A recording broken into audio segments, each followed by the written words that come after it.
I already knew what was going to go down, and I told my guy, I said, "Watch, man, they're sending the squad in."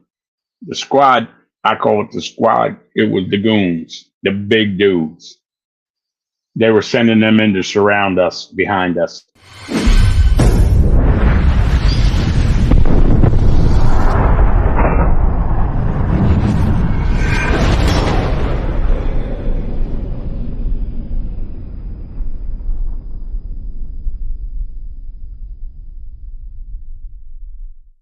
Welcome to this episode of Chatting with Staxx. I'm your host, Bill Staxx, and today I got Repo Rod. You know, when I got out, by the time I got out, you know, the club knowing that a paid informant and member, a ranking member of the Philadelphia Charter had set me up on a case,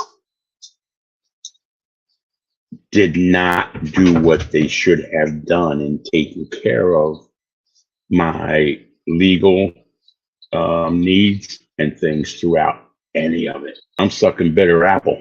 I'm not coming back. And I've seen a lot. I reconnected with Pee Wee over the time when I was out. You know, numerous other guys that were out, you know, found the thing they had put together. And I got together with them and they were like, "What are you going to do, man?" I'm like, "I'm not going back. They're not true. They're not stand up. They're not, you know, I'll say this, the West Coast is a different beast than the East Coast is. I believe the guys out on the West Coast are a lot, you know, there's some guys that out here on the East Coast that, you know, are righteous, but the club in general, man, did not do what they were supposed to do for a member who had gotten jammed by an informant and set up by a paid rat that they knew.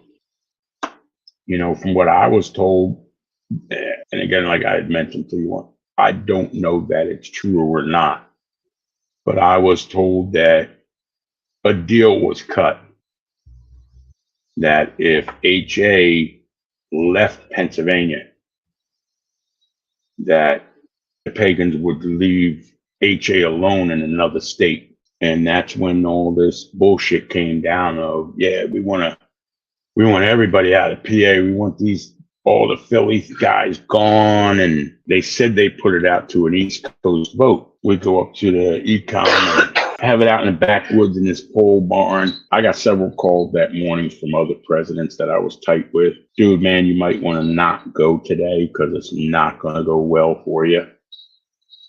And I'm like, okay. So I sat my guys down before we ever went there that morning. And I told them, I said, "Look, I'm going to tell you what I've been told, that we're probably not going to leave there with our people. And if you want to give me your stuff, I will take it with me. I will never think any differently of you. You will still be, you know, friends to me if you choose at this time, knowing what you know, not to go. Because there is a chance we might not walk out of there alive. A good chance of it." They said to me, "Well, what are you going to do?" And I said, "That's pretty much a no-brainer. I'm going. But I'm not telling you you have to go. You have to make your own choice. And I'm perfectly okay if you guys say you don't want to go, knowing what you know. But I'm still going." And they say, "Well, if you're going, we're going." Nobody chose not to go. Nope. None of the guys that were brought up to be put out chose not to go. My sergeant at arms for the Pennsylvania Nomads, I mean, I left out of there. I had a broken neck, dislocated, broken and fractured jaw, 7 teeth knocked out, and a broken neck. He had a concussion that put him out of work for months and months. And I got to say this, that everybody that was put out that day was black boxed, which, you know, maybe the citizens, if they watch it, they don't understand what a black box is. You know, if you're put out, your club tats are covered up or whatever. They tattoo a black boxer where you were remove your tattoos in some other form, but I was the only one that they didn't push any ink into that day. Out of everybody, they never touched me with that tattoo gun because, as I was told by multiple members and several presidents after they did that on the phone with me, you know, can't contact somebody out bad. Well, they was contacting me. There was only 3 charters that voted yes to have us put out on the entire East Coast. They did not have that number. That was an invalid vote and a lie by the East Coast president and his little political force at that time. Which, you know, at that minute, I didn't know that. But, you know, I talked to all these guys and I said, you know, and I can remember in the room that day when he called me out, man, I flipped that table and told him, F you, man, and went after him. I'm not taking it off the hand into you, man. Come get it. So can you walk me through what happens? You walk in with these guys. How many people are you with? And you walk in, what happens? I had, I think there were 7 of us, and we're in this big pole barn out in the middle of a field in the woods. And there's probably, say, 80 to 100 angels in there, all officers and stuff like that. And, you know, that day there had been quite a few guys that were beaten up and pummeled and their patches removed that day. And so we're sitting at the table, man, and, you know, I already knew what was going to go down. And I told my guy, I said, watch, man, they're sending the squad in. The squad, I call it the squad. It was the goons, the big dudes. They were sending them in to surround us behind us while this was taking place. Man, the first thing they did, they blindsided my SA. I don't want to put his name up, but the dude's probably going to pump sunshine now in the federal penitentiary for the rest of his life, exactly where he should be. He blindsided my SA. You know, there was no man, no justice, no nothing in that. You want to take it, you got to earn it. I'm not just handing it to you.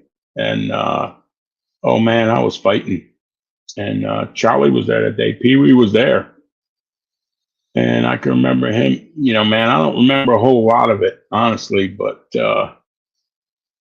I can just remember multiple guys on top of me. And to me, I'm fighting for my life. I can remember like Pee Wee telling me, my God, man, I can't believe like they was just hitting you and you were yelling like, fuck you, that's all you got. And, you know, I guess because at that time I was a lot bigger and I just would not back down. I got a bad end on it, man. I had several surgeries on my neck. I had my jaw fixed, everything. Were you knocked out? And when you came to, or when you remember where were you? And how did you get away from the situation? Oh man, I never went unconscious, but I was in a time warp several different times while they was repetitively like beating on you after you were just laying where you just couldn't do anything else. You just could not fight back anymore. And I can remember like one dude screaming in my face because I just kept laughing at him. Like, and going, fuck you, man. Fuck you, kill me, bitch. I don't care, kill me. Fuck you. You're wrong. They drug us outside, man, ripped our clothes off of us, drug us outside, took us in this like gutted out travel trailer.